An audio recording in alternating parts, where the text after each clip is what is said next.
या मागेच मी.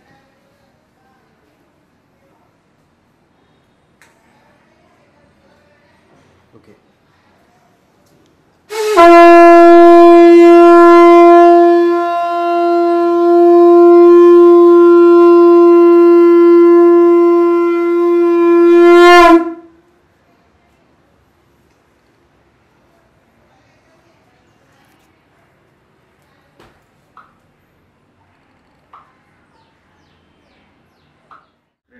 नमस्कार, मी मधुरा जोशी. नमस्कार, मी गुरु दिवेकर. मराठी मनोरंजन तर्फे आज तुम्ही आला आहात आमच्या बाप्पाच्या दर्शनाला. तर खूप छान असा गणपती बाप्पा आपल्याला बघायला मिळतोच आहे आणि काहीतरी स्पेशल आहे या गणपती बाप्पामध्ये. सो मला नक्कीच या मूर्तीबद्दल विचारायला आवडेल, कारण आपण कारखान्यात जनरली जातो तेव्हा आपण चॉईस करायला इतकं कन्फ्युज असतो, आपल्याला सगळंच छान दिसतं, पण हे काहीतरी वेगळं आहे. तर ते काय आहे सांग. वेगळं असं आहे की हा बाप्पा आम्ही स्वतःच्या हाताने घडवलाय आणि खूप जीव ओतून, प्राण ओतून आणि शाडूच्या मातीने आम्ही हा बनवलेला आहे. त्यामुळे जरा वेगळंच फिलिंग आहे नाही. कलेचा अधिपती आपला गणपती आणि कला वापरून तयार केलेली त्याची मूर्ती, ह्या प्रोसेसमधला जो आनंद आहे ना तो आम्हाला मिळाला आहे. आणि तो ना तुम्ही जेव्हा अनुभवाल तेव्हाच तुम्हाला कळू शकेल. आम्ही असं सांगू नाही शकत की तो काय अनुभव आहे.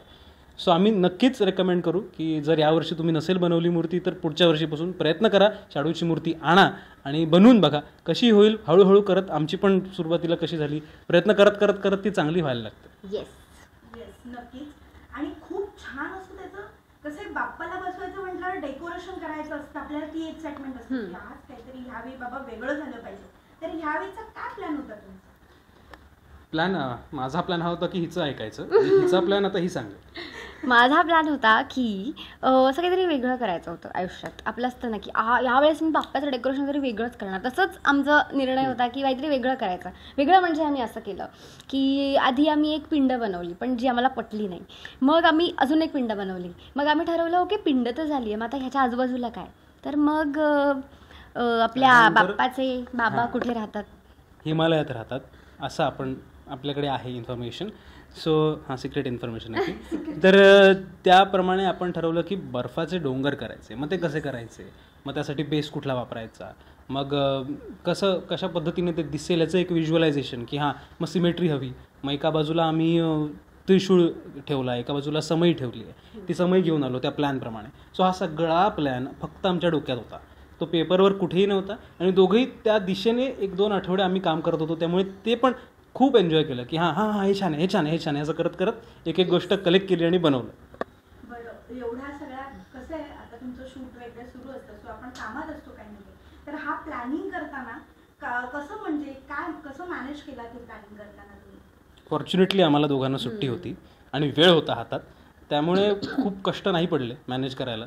आम्ही व्यवस्थित एकदम लिजरली अच्छा हे चांगलं नाही वाटत आहे, ह्याचं ते करूया, असा वेळ घेऊन निवांतपणे आम्ही ते केलं सगळं.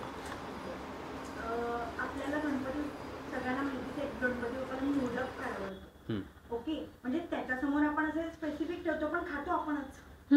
सो तुमच्यापैकी मोदक कोणाला जास्त खायला आवडतात आणि बनवतो सुद्धा कोण छान? आय थिंक मी उकडीच्या मोदकांची फॅन आहे आणि हा तळणीच्या मोदकांची फॅन.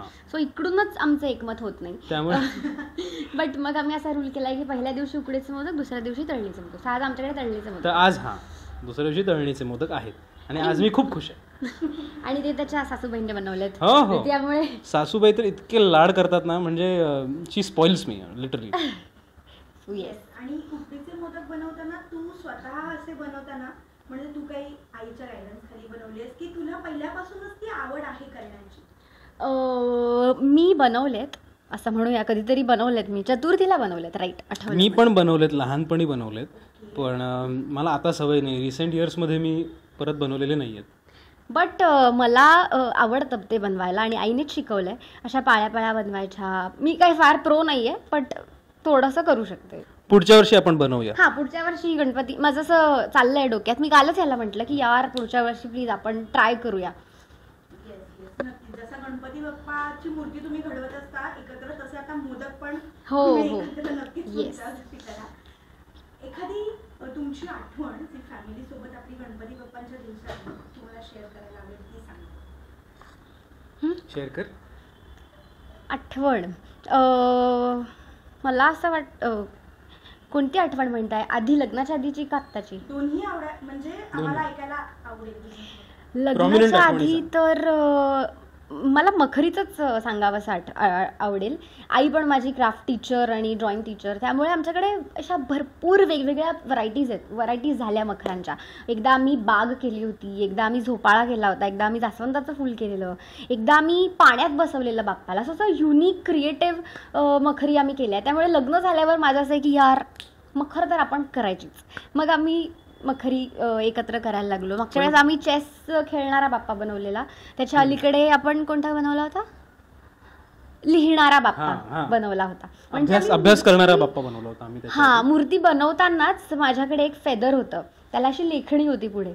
मग म्हटलं की ह्या लेखणीचा वापर आपण करायचा आणि बाप्पाच्या हातात ती लेखणी द्यायची. आणि साधारण मे जूनच्या आसपास आयडियाज यायला सुरू होतात आमच्याकडे की गणपती बाप्पाला आपण कुठल्या प्रकारे डेकोरेशनचं हे करायचंय, चंद्र असेल का मागे, का आपण हे करूया ते करूया, असं करत करत आयडिया जनरेशन सुरू होतं जून महिन्यापासून साधारण. येस. आणि यावेळेसची आठवण ह्या बाप्पाची म्हणजे आमच्याकडे ब्रह्मकमळ आलंय आणि छोटीशी कळी आली आहे त्याची. म्हणजे आम्ही खूप खुश आहोत की बाप्पाच्या प्रेझेन्समध्ये ब्रह्मकमळ आलंय. येस, खूप छान गोष्ट आहे ही. तर एखादी आपण बाप्पाकडे आपण रोजच काही ना काही मागत असतो, तर एखादी अशी इच्छा मागायची झाली दोघांना देखील, तर काय मागाल बाप्पाकडे? आता तू माग. इच्छा मी मागू? आपण जी इच्छा आपल्या आरतीतून आणि सगळ्यातूनच मागतो तीच इच्छा आहे. ती सगळं व्यवस्थित होऊ, आम्ही आमची कामं करत राहू.